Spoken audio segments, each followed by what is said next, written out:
Tahu nggak sih kalau kita sedang ditembak? Hah? Ditembak? Yep, bener banget. Reaksi pada matahari menghasilkan banyak sekali partikel. Salah satunya neutrino. Neutrino itu ibarat kata kayak hantu di dunia partikel.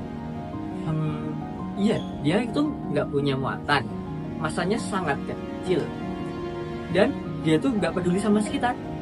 Akhirnya, neutrino dapat menembus jutaan kilometer materi tanpa gempa.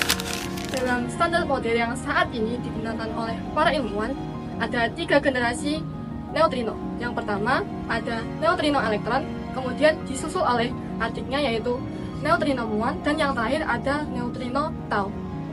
Mereka ini kayak trio berpasangan, tetapi beda kepribadian, tapi masih dalam satu darah.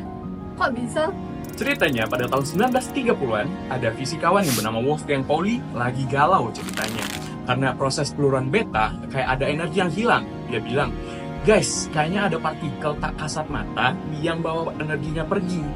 Dan disitulah lahir ide neutrino atau neutron kecil versi Italia. Tapi dunia belum setuju nih. Sampai akhirnya pada tahun 1956, Cowan dan Reines akhirnya mendapati adanya anti-neutrino elektron di sebuah reaktor nuklir. By the way, Reines dapat Nobel, tapi Cowan udah belum meninggal. Sedih banget. Oke, gak boleh sedih-sedih. Kita lanjut ke tahun 1962. Ceritanya ada 3 fisikawan yang salah satunya adalah Leon Lederman. Nah, dia ngelakuin eksperimen melakukan penembakan pada logam dengan proton. Terus dihasilkan partikel pion. Nah, pion meluru jadi muon dan mengejutkannya tercipta neutrino dari muon. Wait, kok beda kayak yang sebelumnya? Nah iya, karena neutrino ini tercipta dari muon, maka dinamai dengan neutrino muon. Dan yang sebelumnya tadi, karena berasal dari elektron, maka dinamakan neutrino elektron. Terus, bagaimana dengan yang ketiga?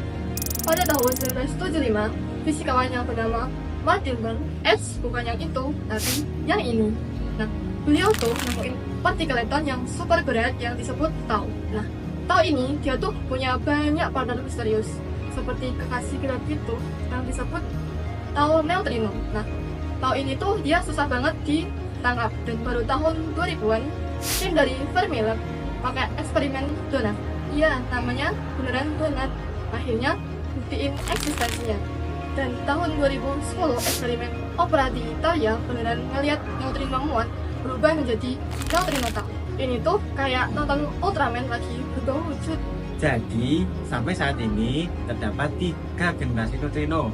Yang uniknya, kakak beradik ini memiliki ciri khas yang berbeda dari partikel lain.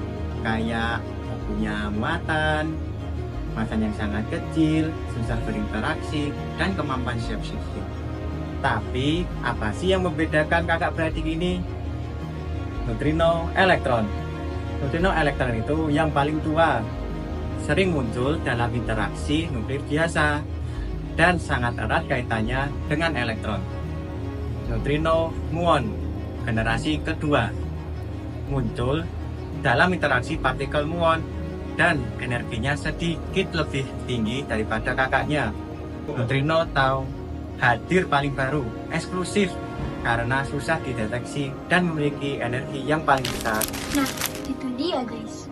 Neutron ini bukan cuma partikel kecil yang gak jelas, tapi justru jadi kunci untuk ngerti alam semesta. Neutrino ini juga ngajarin kita bahwa hal-hal kecil bisa jadi impact yang gede banget. Bahkan bisa ngebongkar misteri alam semesta. Jadi